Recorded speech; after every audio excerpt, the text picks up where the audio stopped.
Welcome, ladies and gentlemen, to the 2023 yearly major events stream. I did this back in 2022. Most of the news stories that you hear about do not matter. They do not matter. They do not affect you. They will never affect you. They are drama stories meant to keep us busy and distracted from what's really going on. I'm going to cover the news stories that I think actually do affect us. And this is just my list. I encourage you, make your own list. If you feel like I missed something important, shoot it down in the comments. And I encourage you to make your own list. Have your own list, because I found that making the 2022 list incredibly helpful for me, especially if I was having a conversation with someone and there was something I addressed in the 2022 video. If I was something I addressed, I was talking to someone and I knew that they were wrong about something, I was able to pull up a source. So I encourage you to make your own list just like this. I just have mine in a Google Doc because it is going to be incredibly helpful. All right. With that, let's begin. I'm going to do my best to hold all commentary until part 3. Okay. So part 1. The 2023 yearly major events. The first one I have is on January 18th, which is the fallout between Louder with Crowder and Daily Wire. This I found to be a very sad thing. Now, I will be upfront with you on my bias. I side with Louder with Crowder in this debate. But I will say it is incredibly sad that this even happened at all. I think it is incredibly sad that any of this had to happen, period, especially because these two powerhouses were working together for a while. But what really made me sad about it was Jeremy Boring. Nope, I need to save this for later, okay? But basically what happened is Louder with Crowder was looking for a new place. They were ending their relationship with The Blaze, and they were looking for a new place to host the platform. They debated going out on their own for a while. Daily Wire put out an offer for them. Louder with Crowder was very displeased with the offer. There was some back and forth, but at the end of the day, there was a particular point in which Louder with Crowder said, "You're not living up to the values that we hold to, and we think that you're actually being deceitful, so we're going to part ways." They did a good job of originally not pointing out the name, even though everybody could guess it. They at least didn't say who the name was. But to be fair, these are two different groups that are very catty and do a lot of fighting. So this caused a lot of drama in the conservative talk sphere. That will be important for us to come back to in just a little bit. News story number 2, first one with a source that I have. The U.S. shot down a Chinese balloon over South Carolina. This happened on February 4th. So here I have an article from the U.S. Department of Defense. The F-22 safely shoots down a Chinese spy balloon off the South Carolina coast. Now, let's be completely clear about something. This balloon flew all the way across the U.S. A Chinese balloon flew all the way over the continent, okay? All right, and we have this quote right here. The balloon, which was being used by the PRC in an attempt to surveil strategic sites in the continental United States, was brought down above U.S. territorial waters. Interesting thing is, though, it got all the way across the continent. All right, action was taken in coordination with the support of the Canadian government. We thank Canada, don't hear that very often, for its contribution to tracking and analysis of the balloon throughout North American Aerospace Defense Command as it transited North America. Today's deliberate and lawful action demonstrates that President Biden and his national security team will always put the safety and security of the American people first while responding effectively to the PRC's unacceptable violation of our sovereignty, Austin said, referring to the People's Republic of China. Time out just a moment. It flew all the way across the U.S. It's an important thing to keep in mind, but that's all we're going to talk about right now for the moment. So we're going to go ahead then and let me close this one out. We're going to go ahead then and move on to the next one, all right? The next one is this massive earthquake in Turkey and Syria, which was on February 6th, 2 days later. And this is from the BBC, tens of thousands of people have been killed and scores more injured by a huge earthquake which struck southeastern Turkey near the Syrian border in the early hours of Monday morning. The reason why this was so big, because I mean, you can see like these are huge earthquakes. First earthquake with a magnitude of 7.8, the second one of 7.5. This is incredibly devastating earthquakes. The reason this is such a big deal is because this caused a bunch of distress and disruptions in an already very unstable area. All right. You can read more about this here. I feel like it was important to bring this up to you, just to remind you that this happened, because a lot of the instability that came later, this kind of set some of that in motion. All right, closing that out, we're going to move on to the next one, which is Mug Club completely switching over to Rumble on March 20th. After the fallout with the Daily Wire up here on January 10th, Mug Club, Louder with Crowder, completely switches over to Rumble. They sign the official deal and they start launching on Rumble exclusively. This was a very significant deal in the conservative talk sphere because Rumble has been one of the few companies to actually stick it to foreign entities. I had my questions about Rumble for a little bit. Now, I'm the one that's always trying to diversify. I've had a BitChute channel. I've had an Odyssey channel. I don't think I put anything up there, but I've had all of them because I was like, eventually this whole YouTube thing is going to give. But what really pushed it over the edge for me was when Mug Club launched on Rumble and was completely secure. You guys remember when Candace Owens, and I know this is technically commentary, but this is the reason why I find it so important to bring up in the first place. You guys remember when Louder with Crowder turned down the Daily Wire deal and Candace Owens went on to Tim Pool's show? I know two people with very checkered histories at this point, or very questionable histories right now. Went on to went on to Tim Pool's show, and Candace Owens was being one of the more aggressive voices against Crowder and said, do you really think that Steven Crowder could make $12 million? And Tim Pool just nodded his head and says, I think he could. I think he could easily. I added up the numbers from when he originally launched, and I think it was within the first month, he had enough yearly supporters subscribed to Mug Club. This isn't just like people subscribed to his Mug Club, to the Louder with Crowder channel. People actually subscribed to Mug Club for the first time. We could actually see it with our own eyes. I did the math on it, running at, what was it? It was either $89 or $79 at the time, whichever one it was when they launched. I ran the numbers, and it was over the 12 million. It was over the 12 million that the Daily Wire was offering. It was an insultingly low ball from the Daily Wire. And so that's why they ended up launching with Rumble. So that's what made it a big deal for Louder with Crowder, is they exceeded the expectations of Daily Wire, showing that this was a horrible way for Jeremy Boring to handle the deal with Crowder. But it also gave a huge encouragement because it showed for the first time that there is a viable alternative to YouTube. That's why I'm streaming on Rumble right now and why YouTube gets the leftovers. All right. Rumble proved through Louder with Crowder, through Mug Club, to be the alternative to media for the future. With that, we're going to go ahead and move on to the next one. And this one's going to have a lot of news for both this year and for the 2024 recap. The Nashville shooting on March 27th. All right. So this is an article from NPR. Of course, when we get to 2024, the majority of these sources are going to be Louder with Crowder, who uncovered a lot of the things. But here's what we know. Let me actually pop over here real quick and see how that looks. Yeah, that looks about how I wanted it to. What we know about the deadly shooting at the Nashville Elementary School. All right.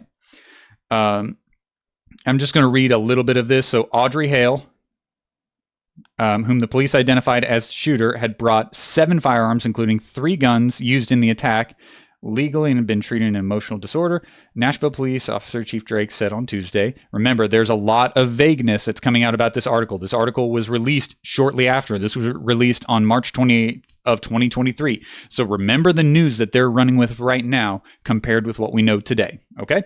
Because a lot of this is an expose of why the media sucks. All right? So Audrey Hale brought guns in, very deadly attack. Shooting occurred at the Covenant School, a private elementary school on the grounds of Covenant Presbyterian Church in Nashville's Green Hills neighborhood. Of course, we know, a lot of this is, I don't want to say fluff, but it's very emotional stuff. It's very emotional, showing, these things do affect us. Authorities say they received the first call of an active shooter at the Covenant School at 10:13 a.m. Hale was a former student of the school. Surveillance footage shows Hale driving to the school. And of course, you see the way that they word things. It's NPR, so what do you expect? Shooter was armed with 2 AR-style guns, a rifle, and a pistol. I hate the way that they word these stupid things. It's just some emotional manipulation. All right. Body cam footage shows on Tuesday, Officer Rex Engelbert arriving at the school, grabbing his weapon from the back of his vehicle, encountering a woman who appears to be a staff member. He said, she tells him the kids are locked down, but we have 2 kids that we don't know where they are.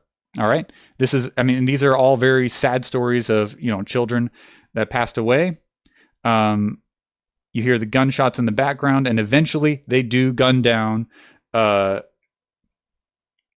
Hale. You see right here, the officer shot and killed Hale at 10:27 a.m., 14 minutes after the first emergency call. All right.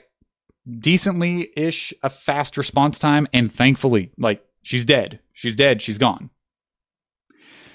Still, though, this is why I firmly believe that every school should have at least 2 armed security guards that are thoroughly vetted and trained for situations like this. Okay?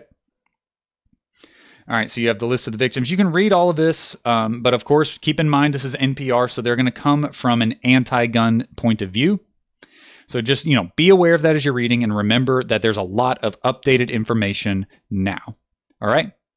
So, oops, accidentally closed out the wrong tab. Let's take just a moment as I pull this up.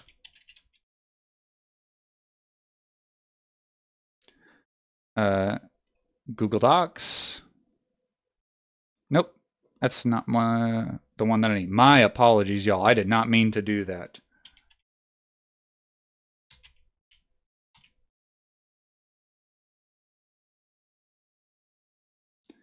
All right. Oh, come on. There we go.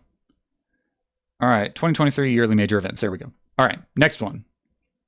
Okay, after the Nashville shooting, we have the Trans Day of Vengeance that happened right after. You guys remember shortly after the events of the shooting and everything that happened, all of a sudden, all these transgender individuals, because Audrey Hale was transgender, there was suddenly the social media was filled with posts of transgender individuals arming themselves and making very threatening statements. And then we heard of this actual statement called the Trans Day of Vengeance. I have 2 articles pulled up on this. The first one is from the New York Post. Trans Day of Vengeance protest to take place after the Nashville shooting. I believe I have one before and one after, if I remember correctly. I believe the Newsweek one is for after, the Post one is before. All right, let's see. Transgender activist group is planning a Trans Day of Vengeance rally outside of the U.S. Supreme Court this Saturday, just days after a mass shooter, Audrey Hale, slaughtered 6 people in a Nashville school. Again, come on, y'all. It's blatantly obvious how the left frames everything. They don't care about anybody because they wait for these things to happen in order to enact their policies. They wait until you're emotionally hyped up in order to reveal any of their gun policies and stuff. Just like these activists right here, they waited until there was a shooting to put together a Trans Day of Vengeance, okay? They do this on purpose. We've seen this happen for a long enough time. It can basically be considered common knowledge on the right. All right. Washington, D.C. rally being organized by the Transradical Activist Network. Had already been in the works prior to Hale, who is transgender, attacked the Covenant School on Monday. Like I said, this is stuff that they plan for beforehand, but they utilize the emotion of the moment. All right. It prompted Twitter to start deleting tweets that featured a poster promoting the event amid fears it was inciting violence, which we expected when we saw trans people quoting and hashtagging the Trans Day of Vengeance while holding up their weapons. All right, here's the types of stuff that was being blocked. Trans Day of Vengeance. Stop trans genocide. You see, when you start, this is what happens. You start putting up words like genocide, things start happening. We can talk more about the genocide stuff later, but this is why it's such a big deal, because after that, what happened? Here we go. Trans Day of Vengeance canceled due to credible threat. Credible threat to life and safety. And they call us the radicals. They call us the warmongering radicals. But here we have the Trans Day of Vengeance shut down due to credible threat of life and safety. Thank you, Newsweek, for pointing this out. Less than a day after vowing to go ahead with the rally in Washington, D.C., advocating for transgender rights, a group of organizations that had been planning the event canceled the Trans Day of Vengeance over a credible threat of life and safety. Ain't that a coinkydink? And you can see down, actually you can't, my face is covering it, but there's video footage down in the lower right corner of this article. Video footage of what was happening with the shooting when Audrey Hale was in the school. A statement on Wednesday, Tran and organizers said that they are horrified by the acts of violence committed, and said that the vengeance in the name of their rally means fighting back with vehemence. We are fighting against false narratives, criminalization, and the eradication of our existence. Which is not happening, but that's another conversation for another time. What's really important here? There was a credible threat to life and safety shutting down the Trans Day of Vengeance. Let's move on to the next thing. All right. Next one. Oh, yes. And the Newsweek article, I believe, or it was either the Newsweek article or it was a New York Post article, but I have right here the notes that were being made at that time right here that I have. Said that it was unclear if gender identity was tied to the crime. We know in 2024, it 100% was tied to and the reason for the shooting in the first place. All right. So the next thing, the Trump arrest and arraignment on April 4th. One of the things, and we know, again, through Mug Club. Man, Mug Club was killing it. All right. So whoops. My apologies. Donald Trump was arrested Tuesday. What you need to know about the arraignment and the charges. This is from USA Today. How don't you just love USA Today? For the first time in U.S. history, a former president surrendered to law enforcement and was placed under arrest. Oh my gosh. The photos that came from this, the iconic photos that came from this event. 34 accounts, okay? In an indictment unsealed Tuesday, Manhattan District. Alvin Bragg charged Trump. Oh, Alvin Bragg. Oh, we got some words for him in 2024. Charged Trump with 34 felony counts for falsifying New York business records through a catch-and-kill scheme designed to conceal damaging information and unlawful activity before the 2016 election. Trump, appearing before Judge Juan Merchant, pled not guilty to each of the accounts. All right. Now, again, we know in 2024 that this story has changed drastically, and Alvin Bragg in particular has some very negative news coming out about him right now. But this, at the time, was a very critical deal that actually pushed Donald Trump further up in the polls. And the reason is because people are starting to trust our justice system less and less. I hate it for the good cops, the good judges, and the good lawyers out there who are, taking heat because of things like this. Man, gosh, the photos are just astonishing. Romney, he sucks. All right. So all that, remember, that took place, as we said here, that took place on April 4th. You can read more of that in the USA Today articles, or you can just skip USA Today since we have even more information that looks really bad for Democrats right now. Another major event, very sad one. Charles Stanley passed away on April 18th of last year. Charles Stanley was a huge force in the Christian world. I remember as a teenager, Sunday mornings we would wake up and we'd start getting ready for church. My dad would make cinnamon rolls every morning, and we'd sit down, and while we were eating and getting ready for church, we'd listen to a Charles Stanley sermon. And I really enjoyed that. He's not the best preacher in the world. He's not the best expositor or the best what's that word that I'm looking for? He's not the best at exegeting the word, at like finding what the purpose of that passage is, but he did a really good job of encouraging millions upon millions of people throughout the world. I firmly believe that when he got to heaven, God looked him in the eye and said, "Well done, my good and faithful servant." So that was a very sad day. Next thing. I made a post about this on TikTok just a little bit ago. United States states that sex with minors is consentable. This happened on March 8th, and it hit the media on April 19th. Here's what's really funny about it. That first article right here that I have right here, this right here, you know what this is? This PDF? This is a PDF to the report from the United Nations. Now, first, let's come over here to the AP, all right? UN report did not call for decriminalizing sex between adults and minors. I read this article. I had to look this article up today. This is why I check them before I start streaming for you guys on these yearly recaps and whatnot, because shenanigans happen. I looked back on some of my 2022 sources, and they're gone. They've been wiped from the internet. It's amazing how that happens. Almost if people cover things up. But what's interesting here is, like, all of this is supposed to say that the UN was not calling or was not saying anything about consent between minors being okay.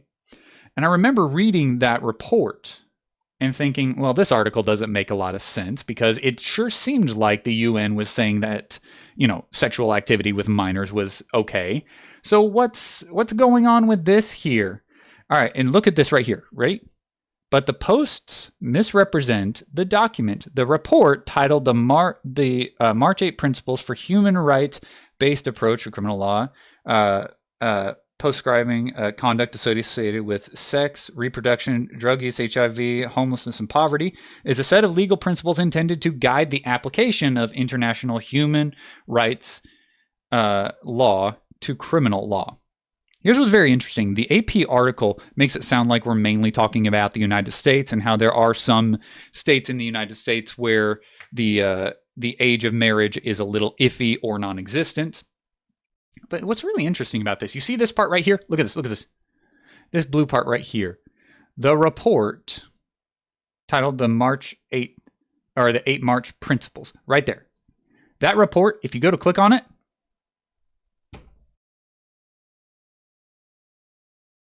ain't that interesting right there? Ain't that interesting how that works?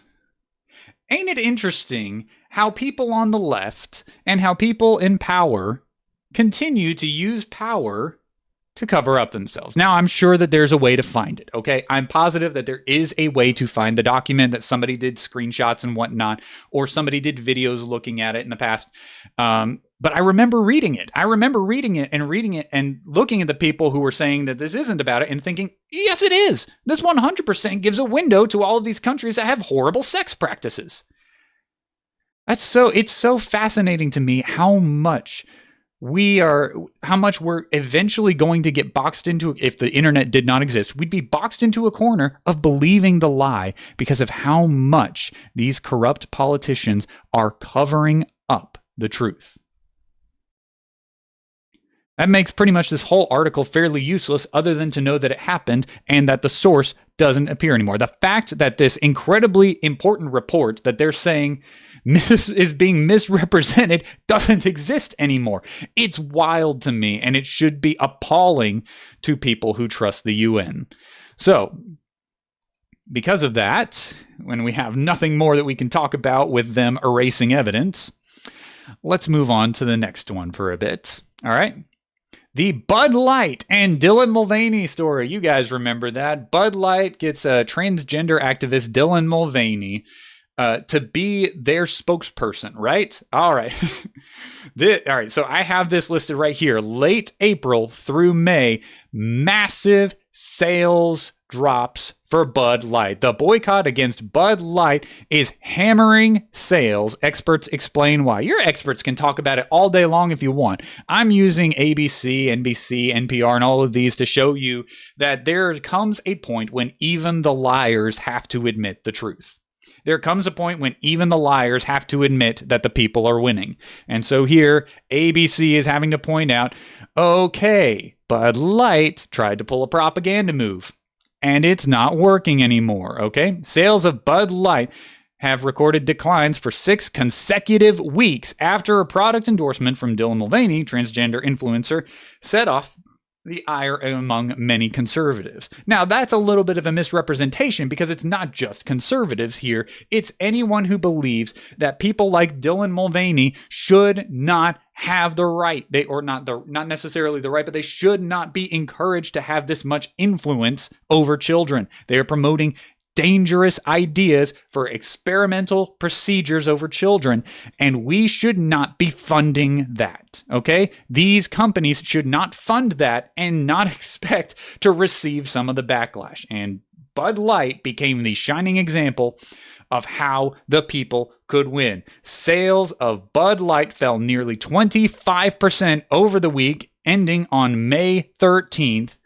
compared to the same period a year ago, according to data from Bump Williams Consulting and Nielsen NIQ obtained by ABC News. 25% over the week of May 13th. It's an incredible drop. We have more power than they want to admit.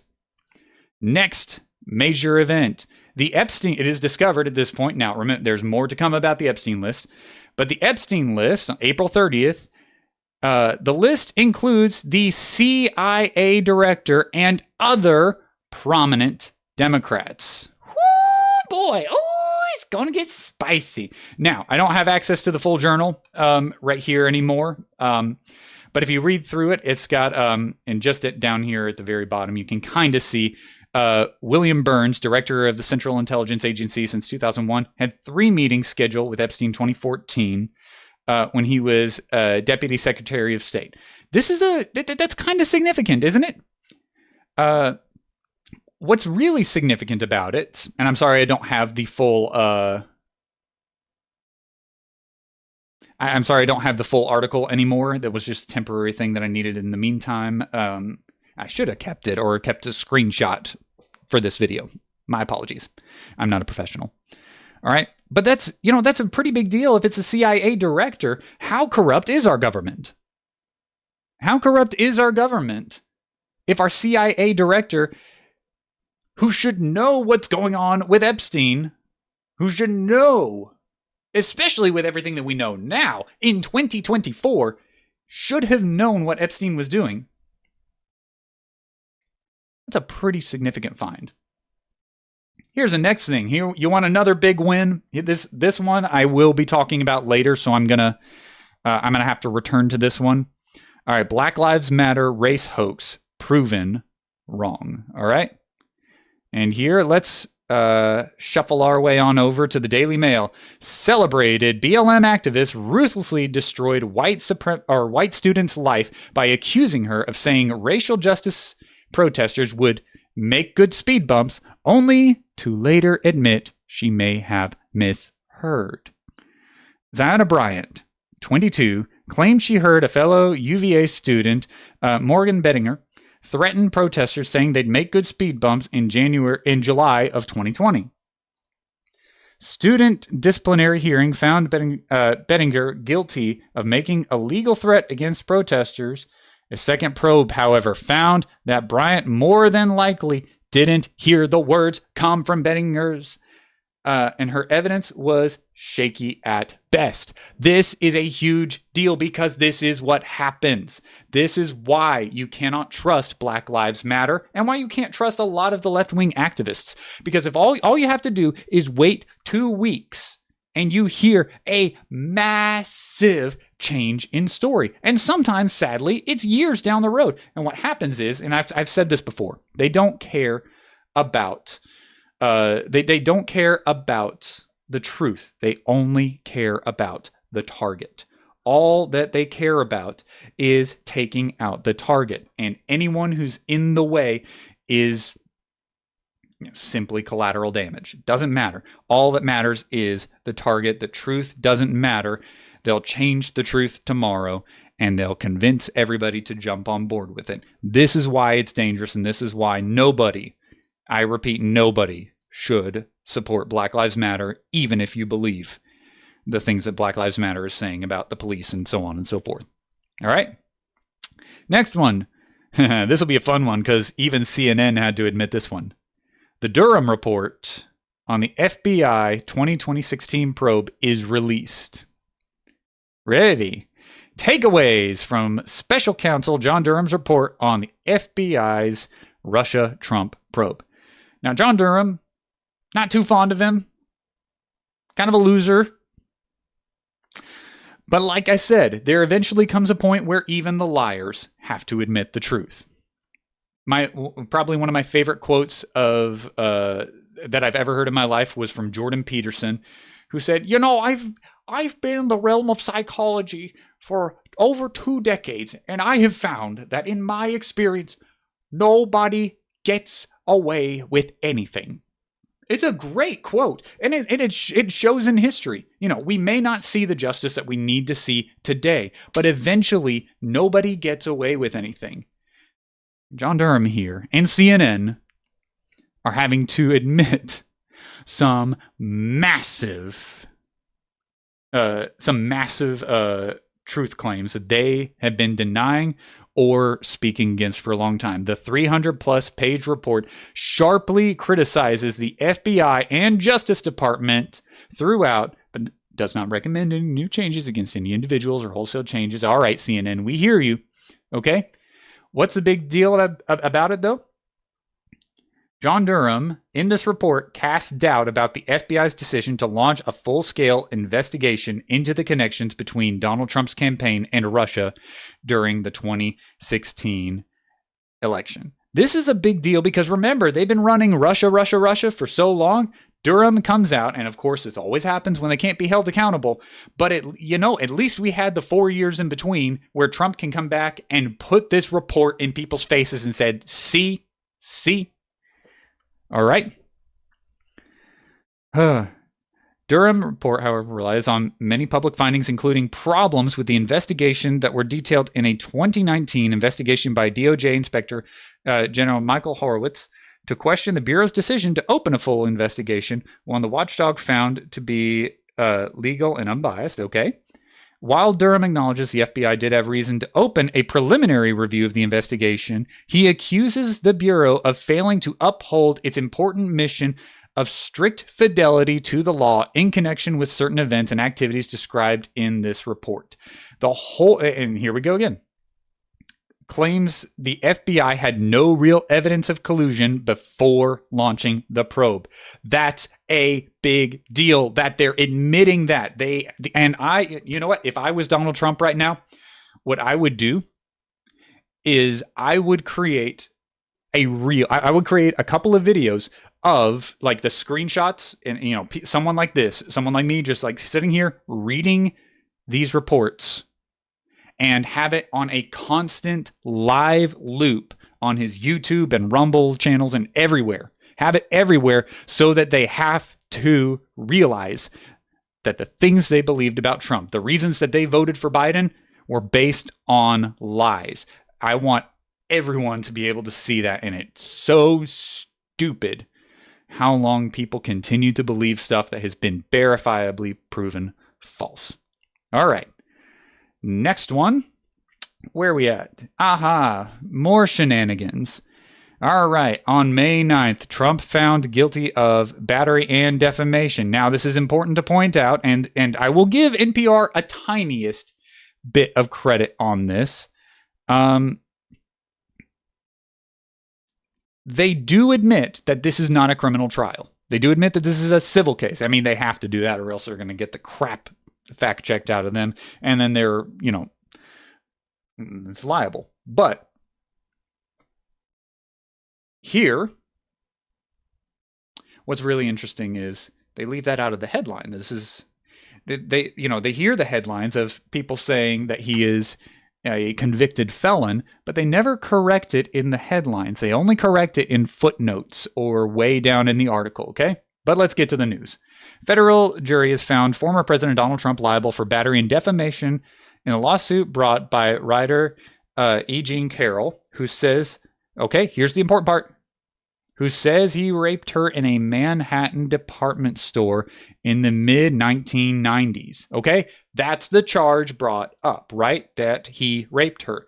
The 9 jurors who deliberated for barely 3 hours before reaching their unanimous conclusion did not find that Trump raped Carroll.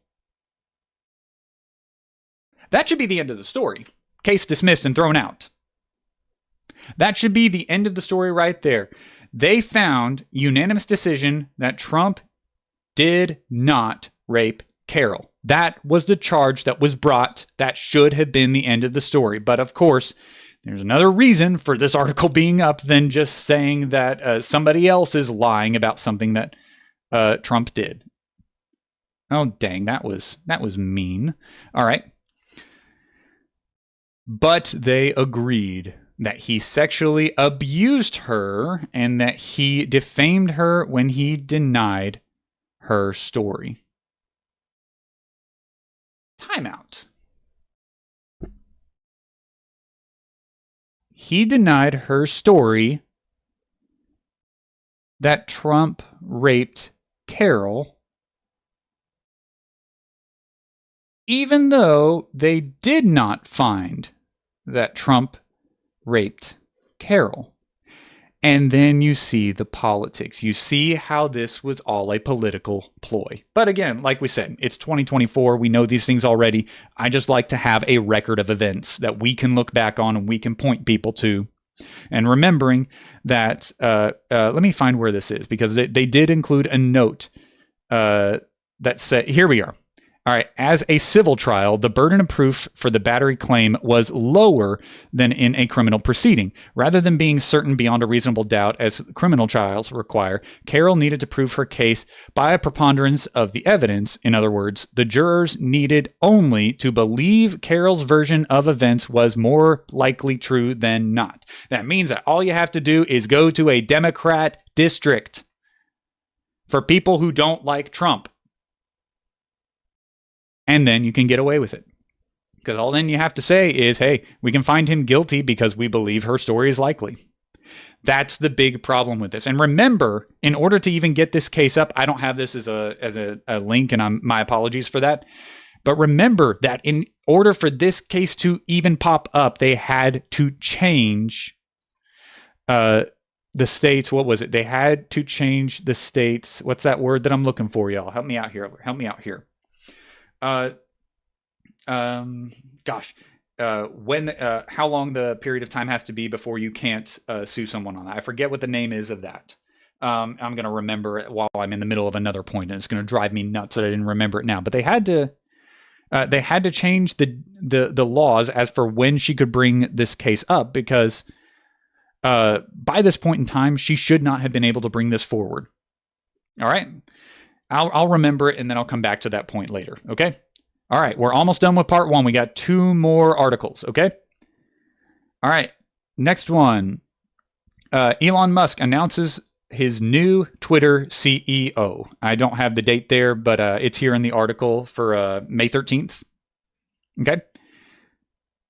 And these are out of order, so my apologies. So we're skipping forward to May.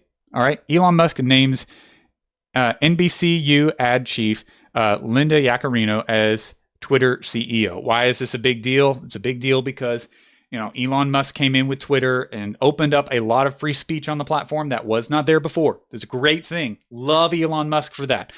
I also can't stand the guy because he's trying to play the middle ground. He's trying to do the whole both sides thing. And there comes a point where one side really is just evil. We have our own problems in the Republican Party. We know that. We admit that. We outcast our own people all the time. Ask how many Republicans support Mitt Romney. You're not going to find a lot.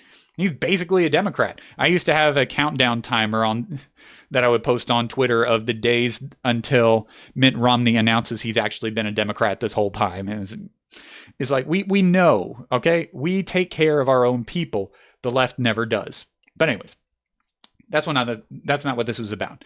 The problem that I had with Elon Musk picking Linda Yaccarino as the Twitter CEO, let's see what her history is, okay? She's a seasoned media executive. Oh, is she seeing it? Tell us all about how seasoned a media executive she is. Yaccarino has been at NBC Universal for more than 11 years, returning to the company where she started as a college intern. Oh, so she's had exposure to lies and corruption ever since college. Cool.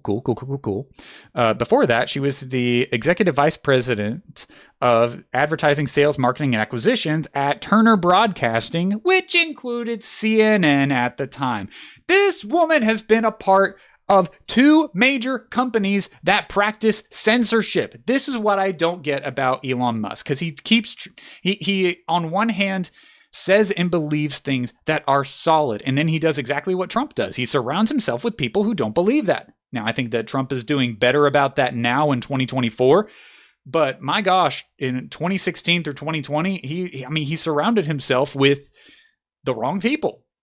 He surrounded himself with people who ended up stabbing himself in the back, and we knew would stab him in the back, with people who didn't share his beliefs, and we knew they didn't share his beliefs.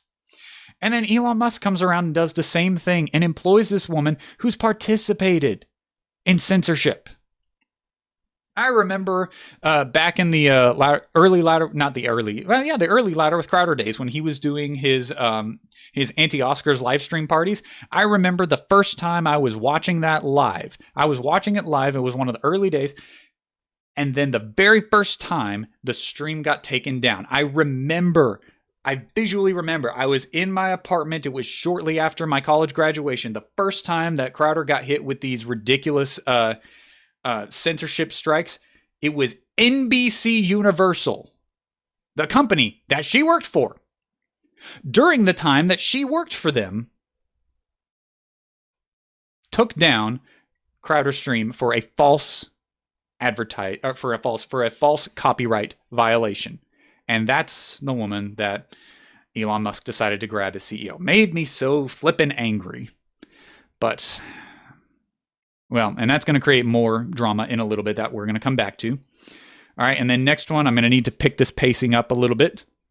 April 14th, sorry, back in time a little bit. Montana bans drag queen story hour. Oh, I didn't pull that article up. Let me pull that article up. Okay, here we go. All right. Oh, wait. Wait a second. Oh, apparently I had that, apparently that was someone. Okay, so Montana bans drag queen story hours, but also, this is where the article comes in. Montana becomes the first state to ban TikTok after governor signs bill into law. Now, while I bring this up, I do want to throw out there that this was reversed by a federal judge. But what it shows is there is contention between state governments and federal governments. We're about to see this pop off, okay? I'm not to the point of Tim Pool, who believes that every single thing that happens is civil war. But I do think that this is showing... get that ugly face out of here. I don't know who that is. All right, this does show that there is a battle between the states and the federal government, and it's going to eventually pop off in an ugly way. For YouTube, we're going to take a short break for a moment. You guys will see an old video that I'm very proud of as kind of like a break piece, and then we're going to come back with part 2 of the news. Hang with me, Rumble. I'm going to set up all the rest of the articles and stuff. Hello, and thank you for calling Instagram Computer Service. This is Jeb. How may I help you? Hi, my name is Steven. I'm a youth pastor at a church. We were trying to make an announcement for a high school girls' Bible study. We want to help them as they transition from high school into adult life. Well, good for you and your church. Very proud of you. Very, very, very proud of you. Oh, well, thank you. And you see, most of our girls are on Instagram. It's just... it makes sense to put it there. They're most likely to see it and more likely to interact with it. So, however, our post got taken down for a community guideline strike. Yes. We take down anything that goes against our community guide. Well, you see, That's the problem. We didn't violate any community guidelines. Okay, so your next step then is to request an appeal. That way, one of our employees will review it personally. That's what I did. Really? Yeah, that's why I'm talking to you now. Oh, that's what I do here. Okay. Sorry about that, sir. So, walk me through what happened. Okay. So, well, we found a photo that was advertised for fair use. All right, sounds fine. And it was of a sunflower in a Bible. And I just added some text to it, which makes it transformative. Also good. Yeah. But when I posted it, it was immediately blocked. Well, you shouldn't break community guidelines. But I'm telling you, I didn't break any guidelines. I did everything I was supposed to. I checked all the boxes. Look, you have the photo in your claims. I mean, like that's what all this is. You have the photo. You can look at it with me, and you can point out to me which community guidelines I broke. All right, sir. How about I walk you through the guidelines so we can take. All right, let's say I walk you through the guidelines. Okay. So we take down false COVID or vaccine information. Yep, didn't do any of that. Good. I mean, it'd be weird if you said it was a Bible study and you were handing out illegal vaccines or something. Is that really what all this is about? Okay, so we didn't do that. Great. We also take down illegal activities like selling drugs, acts of violence, soliciting sex. You said this was a high school girls group? Yeah. This isn't a brothel, is it? No, of course not. Of course it's not a brothel. Are you sure? Because any form of nudity results in an immediate takedown. Yeah, I guess I should have noticed that the sunflower's boob was out. Yep, that'll do it. Sunflowers don't have boobs, you idiot! Sir, I'm going to need you to calm down. This is a very stressful job, and life's not very good at the moment, so I'm going to need you to calm down. All right. I'm sorry. All right, you're right. Thank you. Yeah, I didn't mean to lash out. I mean, hang on a second. You said any form of nudity gets taken down. Right, yeah, of course. But I'm pretty positive that Megan Thee Stallion posts pretty regularly on your platform.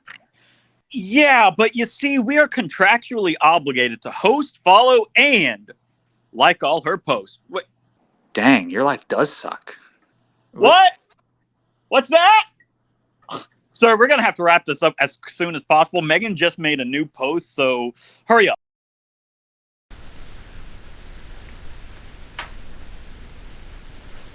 Come in. Hey, man. Hey. I wanted to talk to you about something. You want to make sure it's okay if your friend comes over? Yeah, that was it, yeah. You see, I just wanted to make sure that, it was, okay with me? Yeah, and also to tell you that I would like for you to... Behave? Yeah. So, as long as it's, cool with... It's not okay.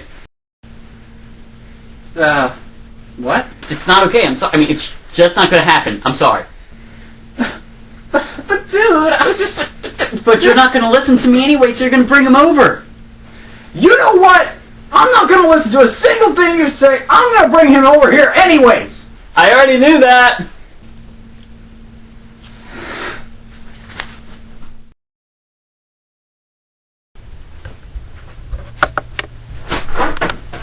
Hey man, how's it going? Oh, great. Hey, get off me. Alright, come here. See, this is my friend, Jeb. Hey, Jeb. Yeah. About the strange thing about Jeb, well, we don't know, how this happened, but for some reason he's able to, predict the future. Come on, you're joking with me. It's not April Fool. Bless you. Bless you.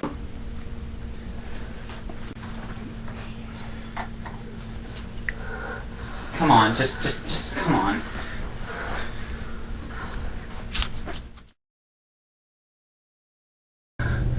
Hey man, it's all right. Settle. Hey man, that was totally awesome, man. How did he do that? What? How do they do that, man? Well, we don't know. Listen, just you freaked out, okay? So just stay away from him, and Well, I want to see the full extent of his power, man. You don't need to. You just about died here hyperventilating. You don't need to go see him again. Well, I want to go see him, man. No. No, let me see him, man. No, Let me stop. see him.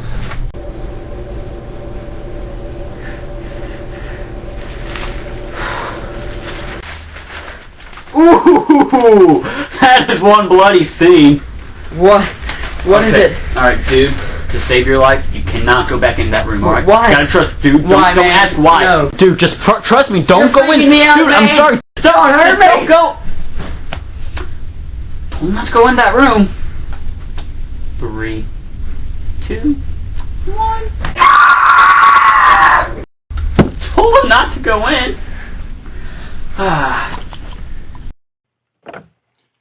Tech support, this is Steven. How may I help you? Help me! I'm turning into a biscuit! It's perfectly understandable, sir. Help me!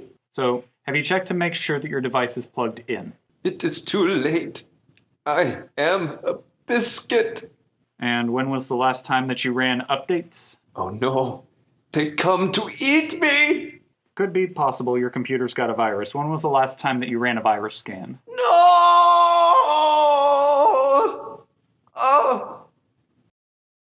And we're back, ladies and gentlemen, with more yearly events from 2023. All right? Part 1, we covered a lot of wild information. Let's get to the first story in the second half, starting at June 1st.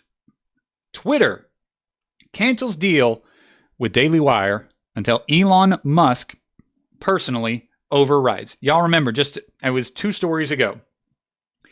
Elon Musk announces his new CEO, Yacarino, and I said, look, this woman has a history of censorship. She's been a major player in 2 of the biggest companies that participate in censorship, and I don't understand why Elon Musk hired her. Sure enough, Twitter cancels deal June 1st. Matt Walsh publishes his What is a Woman documentary on X. Twitter cancels deal with Daily Wire until Elon Musk personally overrides it. National Review pulls up. Musk chastises Twitter team that canceled deal to host What is a Woman documentary. All right. This was a mistake. This is a quote from Elon Musk. This was a mistake by many people at Twitter. Twitter CEO tweeted in response to a statement from Daily Wire CEO Jeremy Boring. It is definitely allowed, whether or not you agree with using someone's preferred pronouns. Not doing so is at most rude and certainly breaks no laws. Now, I don't know for certain if at this point Yacarino was involved, but either way, you know that this fills your company, right? You took over one of the biggest propaganda machines on the internet. And you're bringing in Yacarino, a censorship propaganda machine. So why are you surprised when it continues to happen? And even though the shenanigans are lessened on X, they still happen. And that's why I get so upset about it. But again, Elon Musk, what happens in his company and what he believes can be very different. Here's something very interesting that I think is going to be interesting for you. Y'all know I mentioned Jordan Peterson earlier. Musk added that he personally addresses people by their preferred pronouns to be polite. And a quote from him again, however, for the same reason, I object to rude behavior, ostracism, or threats of violence if the wrong pronoun or name is used. This is the entirety of the Jordan Peterson argument. This is the argument that Jordan Peterson was making. Okay, before he got involved with the Daily Wire and everything. This is the statement that he made. It's like, my issue is not the pronouns. My issue is, and I forget the exact words that he used, but it was compulsory behavior, like compelling someone. Yeah. Compelled speech. That was what he called it. Jordan Peterson's problem was the compelled speech. You cannot force me to use your pronouns. And I believe, if I remember correctly, Jordan Peterson even said, if someone asks politely, then he doesn't mind using those pronouns. The problem that he has is the Canada government and Canada schools were trying to force him to use those pronouns, to use those names. And that's where he drew the line in the sand. And here Elon Musk is sharing the same thing. That's why I think that, even though Elon Musk has got some problems right now, and I think the same was true for Trump, I think Trump is further along the path than Elon Musk is, but I think he'll get there because he's holding to the same thing that Jordan Peterson and Donald Trump held to.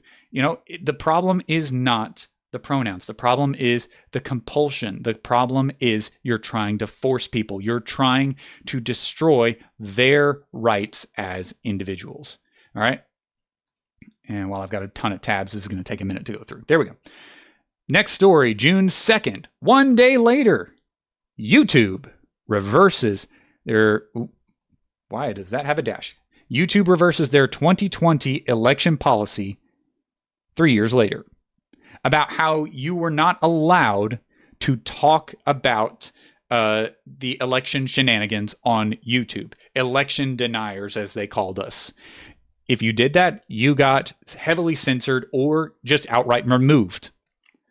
That happened for 3 flippin' years. 3 flippin' years. They removed channels that questioned the integrity of elections. A pretty significant deal. And the fact that they came out and and now, 3 years later, after nobody can be held accountable anymore. That's because that's what happens. Remember, I forget what it was. It was Epstein and then something else. There was something else where I was saying this earlier on in the video. The issue is they wait until they can't be held accountable for it anymore to start sharing the truth. And you're going to see that with a lot of the things that are happening right now with Biden. I think we're going to find out a lot of sketchy things about Biden. Not just about Biden, but about like what happened with pushing Biden out of the race. I think we're going to find some pretty scary stuff. But it's going to all happen after people can no longer be held accountable.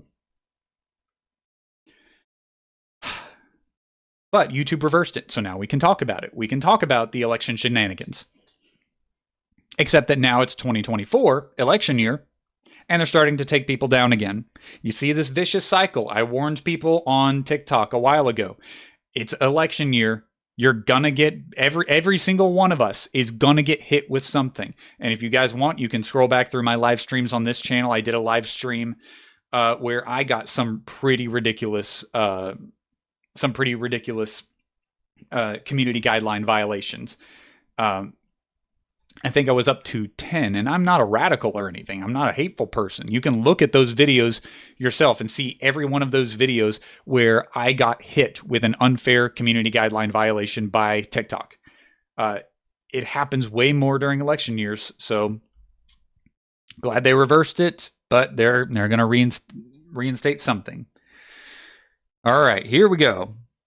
Oh yeah, I have that article right here. If you wanted to read it, YouTube reverses misinformation policy to allow U.S. election denialism. I don't know about you guys, but I don't really feel like going through that right now. Y'all can go through it yourselves if you want to. All right, and then June 11th, Daily Wire, and I'll give this. Like, Daily Wire frustrated me with the stuff with Crowder because I thought they were in the wrong. Andrew Klavan even disappointed me. Michael Knowles impressed me, but Daily Wire really got hit with a lot of censorship stuff in 2023 because they revealed on June 11th, just a few days after Twitter unfairly canceled their deal about What is a Woman, they revealed that there were massive YouTube violations. All right. Daily Wire co-CEO Jeremy Boring blasts YouTube for censoring the truth about radical transgender ideology.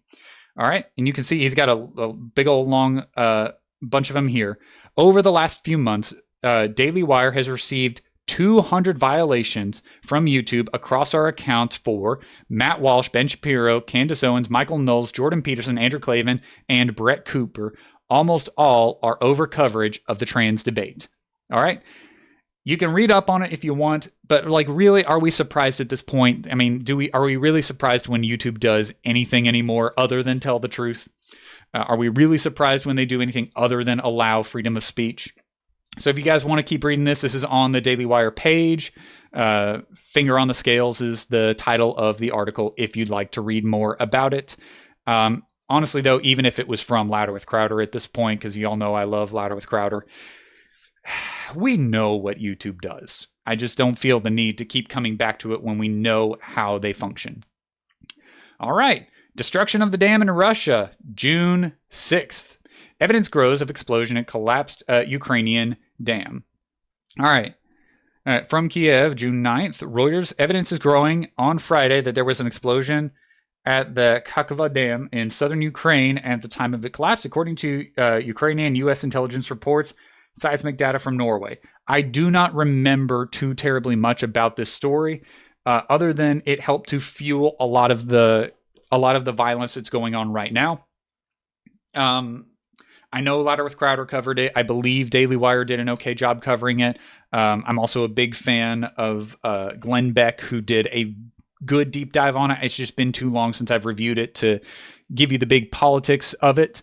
But the destruction of this dam, and of course, like the Nord Stream pipeline, these are incredibly big deals. You know, unleashed mass flooding, forcing thousands of residents to flee, environmental havoc, and of course, the political strife built even more between Russia and Ukraine, and it looked deliberate. Like I said, look at those sources for more information. Particularly, I would say Louder with Crowder and Glenn Beck, but also Daily Wire has done some good covering of those in the past. The Maui fire. This is an incredibly tragic deal that got brushed over way too quickly. Maui wildfire updates. President Biden, First Lady, tour the damage.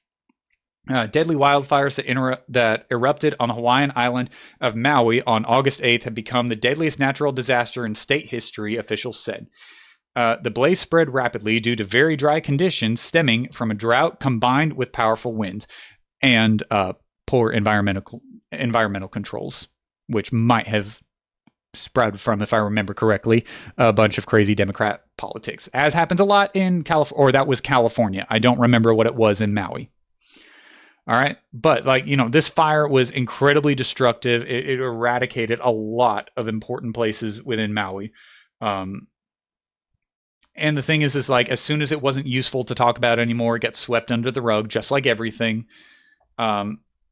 which is sad. I really want to see a lot of churches and nonprofits start to step up their game a lot more with these things. Not ready for that yet. We'll get there, though.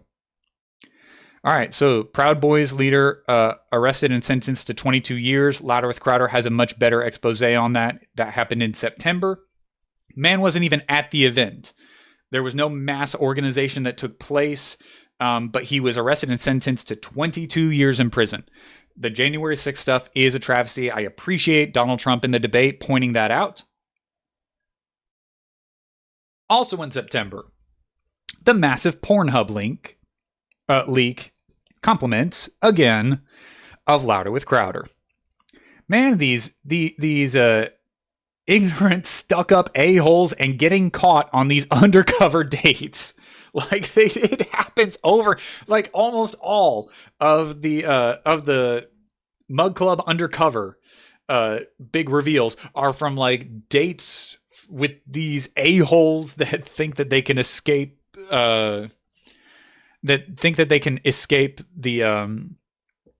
escape the truth and escape prosecution. And all right, so let me pull this up. So you can watch this video right here. This lady, I forget her name, has been undercover for a long time. And basically what the video reveals during this conversation, it shows that not only he, but also the other higher ups, Pornhub in particular, other companies as well, but Pornhub in particular has a horrible history of allowing rape and child pornography on their platform and profiting on it, and knowingly allowing those things and profiting off of it. This leak was one of the biggest deals of the year, and it did not get the attention that it needs. Do not let them forget, okay? Pressure them on this, because dadgummit, that is a big deal. You don't get to speak about women's rights if you're covering up something like this. So big props to Louder with Crowder, the Mug Club undercover team, and I don't remember her name. Do they pull up her name here? Don't remember. But this lady right here, she freaking amazing. Keep it up, lady. But yeah, if you want to watch that video, you'll find a lot of horrifying information about Pornhub. All right, next thing. Hamas attacks on Israel and Israel declares war. Y'all have heard this ad nauseum at this point. The article I'm referencing right now is from USA Today. And this was one of those rare instances where people actually defended Israel for a short. For my memory, it was like September 11th, where you couldn't hear the difference between Democrat and Republican. It was really weird to see all of these people that had been living a lie for so long, who had been lying to the public about not only Israel, but about everything. And then all of a sudden, everybody sounds the same. Everybody's saying like, this sounds awful. You know, this is a horrible thing to happen. This attack on Israel should never have happened. Yes, it should never have happened. It was terrible. It was awful. And all of Hamas should be dead because of it. But of course, we're still dealing with that today in 24. Should have been over so much sooner. And that's not to say that Israel should cease fire. That is to say that all of Hamas should be dead. That terrorist organization should be dead. More than 700 Israelis have been killed since Hamas militants began their assault Saturday on almost two dozen Israeli towns and army bases. And what's really sad, of course, as you guys know today, they still have prisoners. And Israel has said numerous times, and this is a 24 major events detail, but Israel said, we'll cease fire, just give us back the prisoners. And I hate to say it, but I think that the reason why Hamas has not given back their prisoners is because they're already dead. And revealing that would invoke all of Israel and America's wrath. Next on the stories, Biden approves the plan for the border wall. Okay, it's not actually for the border. U.S. Senate unveils $18 billion bill on border security, aid for Ukraine and Israel. Now here's, dadgummit, dumb pages, quit doing that. There we go. Here's the dumb thing that I see over and over and freaking over again. Republicans and Democrats come together on something that they agree about, okay? The border security, okay? If we're talking about average Americans, most Democrats and most Republicans want our border to be secure. I mean, the studies show that they want the border to be secure. And if they don't originally, once they start to see the issues with an open border, they change their minds. So a bill was put forward for a border bill. Let's take a look at what was actually in that bill. Let's scroll down here because there's a helpful little thing because, you know, the right shuts it down. And of course they say, oh, they say that they care, but they don't actually care about the border. They're just using it as a political ploy. Well, let's see what the Democrats put in there. Oh, yes. 3 times the money was going to Ukraine. 20,000 to the very broad, 20 million to the, or 20 billion to the border security, 60 billion going to Ukraine. I thought this was a border bill. Oh, not only that, but also 14 billion going to Israel, 10 billion going to Gaza, 4 billion going to the Indo-Pacific, and 2 billion going to the Red Sea conflicts. Let me pull this up really quickly. I'm going to leave this going over here because I want to pull up those. I want those exact numbers. Are you ready for this? So we got the 20.2 billion going to the border. We're going to add in the 60.1 going to Ukraine, plus the 14.1 going to Israel, plus the 10 going to Gaza, plus the 4.8 going to the Indo-Pacific, and plus another 2.4 going to the Red Sea conflicts. And you want to know how much that leaves us with here? $91.5 billion. $91.5 billion going specifically everywhere except the border for a border bill. 91 billion and only 20 billion going to the border. This is why we don't pass bills with Democrats, because we bring up something that we should be able to agree on and they fill it with crap that we don't agree on. Okay? Anyways, that's why the bill didn't pass. And that should also show you the intentions of Democrats when they say they want to pass a bipartisan bill. Next on the list, the media falsely reports that Israel blew up a Gaza hospital. Hospital was not hit and was self-inflicted by Hamas. This was on October 17th. You can read up all about this from CNN. I love when CNN has to admit when they're wrong about something. A video cited by Israel and the United States as part of their assessment of the deadly Ali Baptist hospital blast in Gaza on October 17th does not appear to be directly related to the explosion, according to CNN analysts. Several videos built on previous reporting. Is that so? Except for the fact that, yes, it did prove that the video... It proved that the video that they saw shows that the rocket was actually coming from Hamas. And if I remember correctly, it either only killed a few people or significantly less. And the thing is that they'll keep bringing up that Israel is the bomber of hospitals.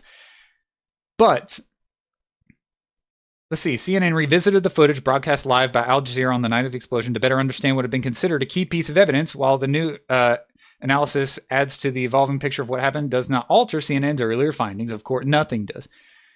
The blast was likely caused by a malfunctioning rocket, not an Israeli airstrike. Over and freaking over this happens with Israel, which is why every time that somebody comes with something against Israel, I don't believe it. Because people like CNN have to keep backpedaling and they have to keep lying in order to protect their first lie while having to admit the truth that nobody can ignore anymore. I trust nothing with the media. I trust nothing anti-Israel because of that. And because of that, I'll probably end up believing some things from Israel that are actually false. But you guys pushed us to that. You guys pushed us to believing those things. All right, next, I don't have a date on this right here, but the date is here, October 26th. We have main shooting is the worst mass shooting of 2023. At least 20 people are believed to be dead from the shooting, with dozens more injured. Horrible incident. You can read all about it if you'd like to. I believe at the time of this art, I can't remember, they've identified a person of interest in the shooting according to multiple sources. He has a history of military service and is a firearms instructor. Doesn't mean anything. Audrey Hale wasn't a serviceman or a firearms instructor. Source said he also had a mental health history, including 2-week stay this summer at a mental health facility after he allegedly made threats about carrying out a shooting at a National Guard facility. And this is the big problem. And the reason why I bring this up is because we don't focus on the mental health side. We focus on the gun side. And we on the right, we have an issue that, we have as well. We focus too much on the Second Amendment part of it, and we don't focus enough on the mental health side of it. Because obviously the mental health part is the driving factor. I mean, shoot, we were just talking about Audrey Hale, 24. Well, I mean, coming up in a little bit when Mug Club is going to reveal the first page of the manifesto, we know it's all about mental health. We know that there's major issues in the mental health system, which is also why I don't buy Democrats saying that Republicans are the ones that are terrible for mental health, because they don't do anything about it either. We all suck at it, okay? We all suck at working through mental health stuff. And that's why I believe constantly, all the time, that government should not be the ones responsible for this. Should be us. us and our churches and our nonprofits and our workplaces, we should be the ones that are working to take care of it because we can do anything more efficiently than the government can. That's why I found that story to be, other than the fact that it was the most deadly mass shooting of the year, it also just highlights how bad we are at this. Gosh. Next story. October 17th, it is revealed that Pfizer hid 80% of the vaccine deaths. Okay? Forensic, and this is very, very technical, by the way. All right? Forensic analysis of didn't mean to highlight all of it, of 38 subject deaths in, stop doing that, there we go.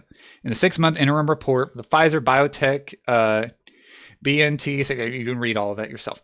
But what this finds is that Pfizer hid so much of the data. We knew this was happening, but eventually it gets to the point where people have to stop hiding. They can't hide anymore. When they end up hiding so many of the deaths and so much of the problems with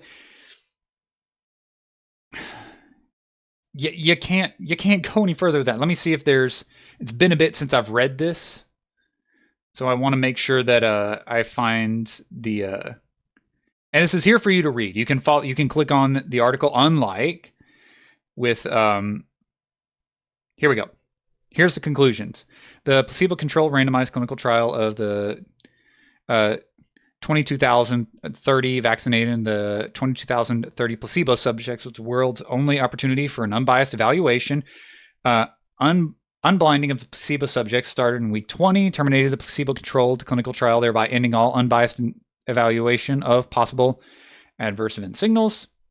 The mRNA LPN platform is novel, not previously. Okay, all this. Okay.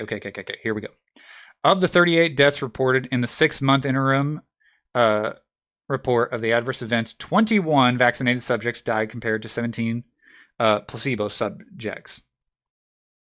Number of subject deaths of the expected number was 17% of the expected number based on the age-adjusted U.S. mortality.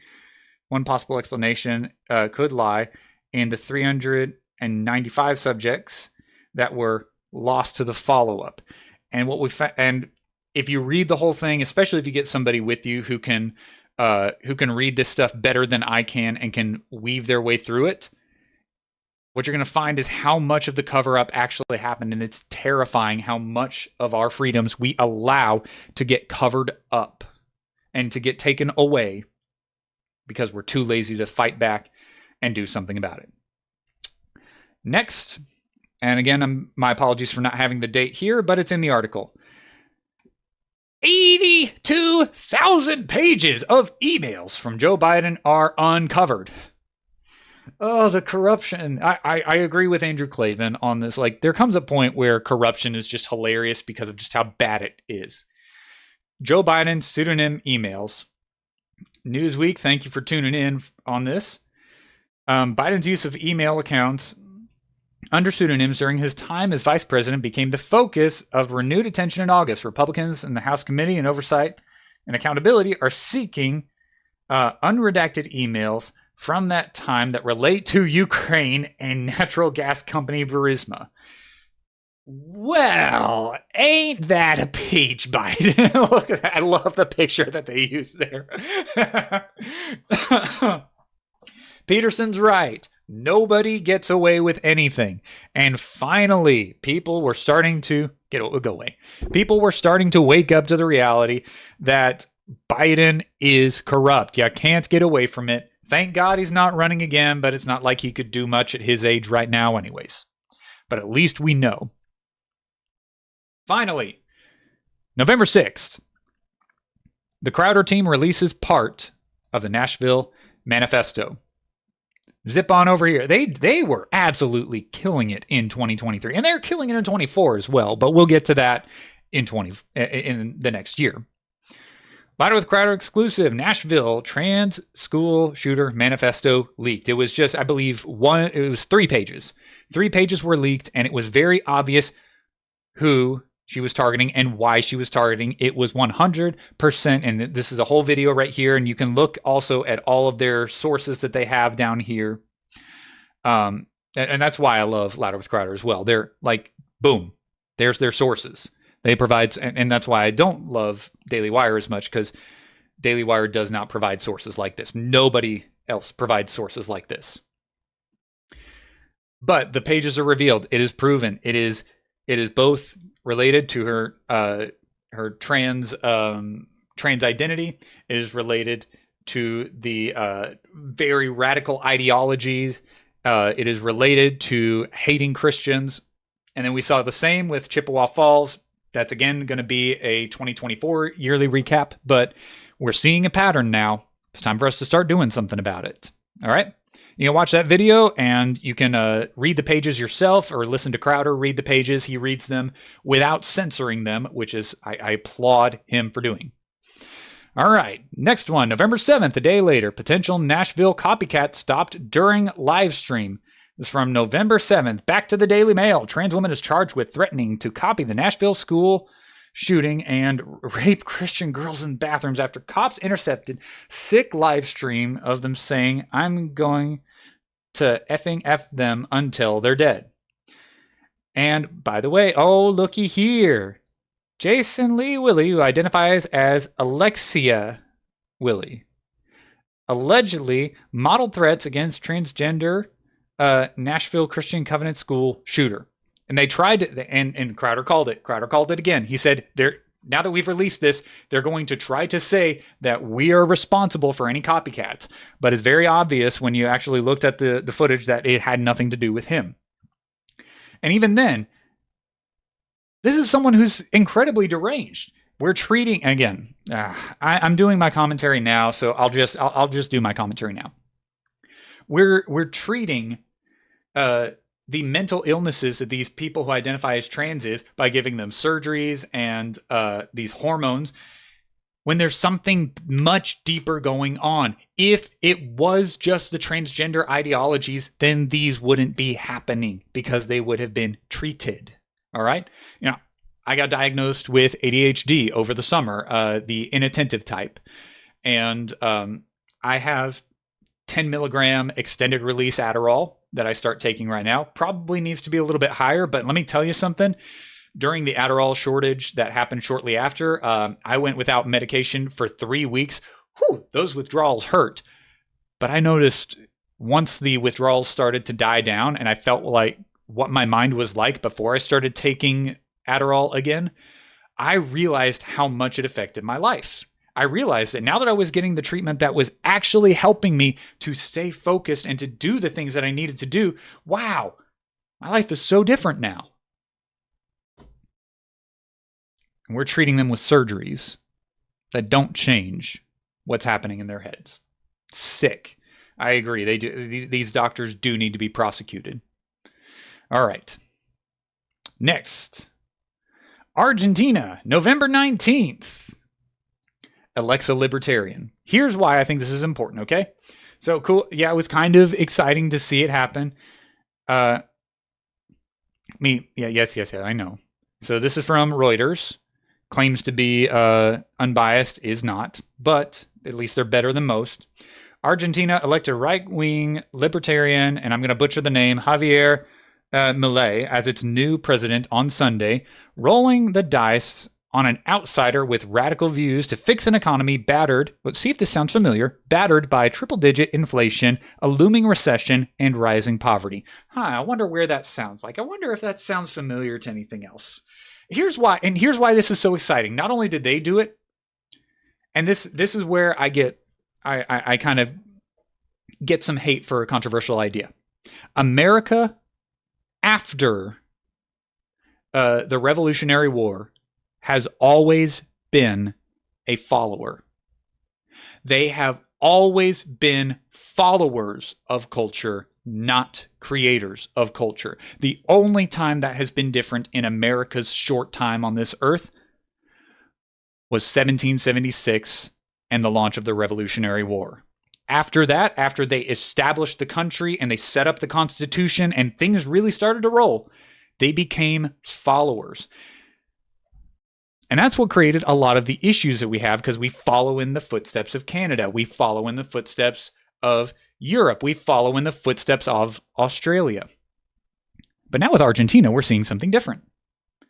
Now, with Argentina electing a libertarian, maybe we got something new for America to follow. Maybe we got something new for America to decide to shape itself after. To me, that's exciting. That means that maybe there is hope for America after all.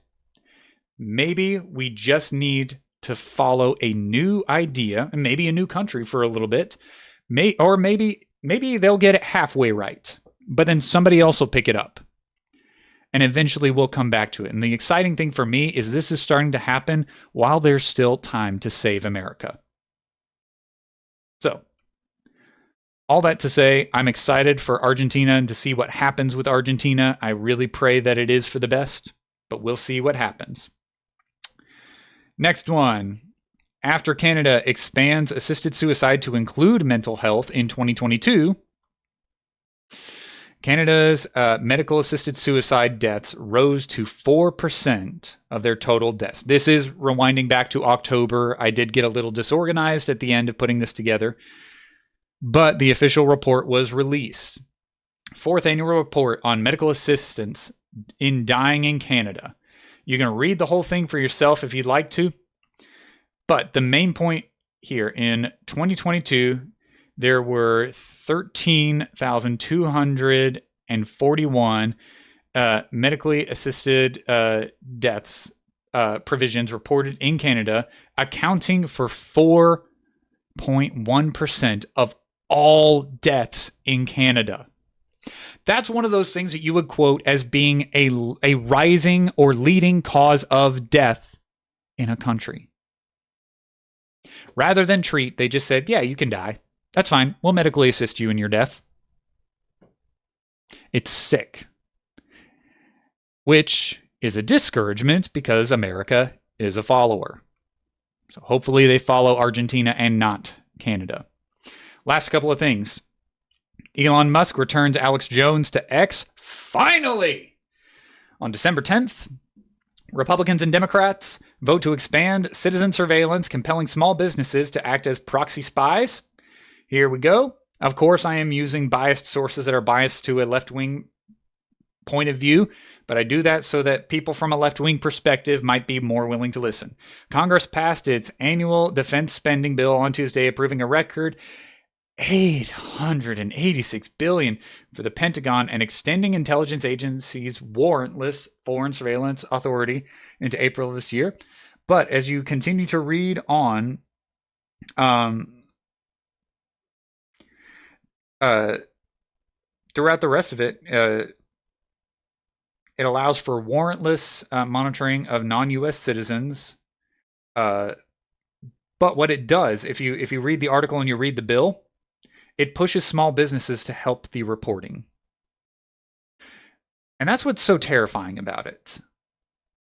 I couldn't imagine if I built up a business and then suddenly the government started telling me that I had to start reporting with them. Like I said, I'm using a biased left-wing source in order to show this, but it's terrifying how close we get to these dictatorships. And then last one. Peterson. No one gets away with anything. The Epstein list is ordered to be released on December 19th of last year. Federal judge from ABC News. We knew a lot of ABC. Bunch of liars, but eventually even the liars have to be truthful. Federal judge orders documents naming Jeffrey Epstein's associates to be unsealed. Federal judge in New York has ordered a vast unsealing of court documents in early 2024 that will make public the names of scores of Jeffrey Epstein's associates. The documents are part of a settled civil lawsuit alleging Epstein's one-time paramour, Ghislaine, I forget how to pronounce her name, Ghislaine Maxwell, facilitated the sexual abuse of Virginia I'm so bad at pronouncing things. Terms of the 2017 settlement were not disclosed. Maxwell is currently serving 20 years in prison sentence. Epstein is dead, and he didn't kill himself. Trafficking and producing girls for Epstein, who died by not suicide in 2019. in a Manhattan jail while awaiting trial for federal sex trafficking charges. I heard that his last words were, "Hillary, what are you doing here? In person, even." These documents may not make clear why a certain individual became associated in the lawsuit, but more than 150 people are expected to be identified in hundreds of files that may expose more about Epstein's sex trafficking of women and girls in New York, New Mexico, the U.S. Virgin Islands, and elsewhere. Some of the names may simply have been included in deposition, email, or legal documents, which, by the way, as a sneak peek for the 2024 yearly special event, or yearly important events, is what happened with Trump. But anyways, that's all for another day. So that is my list that I have of the major events of 2023. Let me go ahead and bolden that up for you. And if you want, you can check all of my sources. I encourage you to make your own list. Let's change that off of here. Lobster looks fun. There we go. I encourage you to make your own list.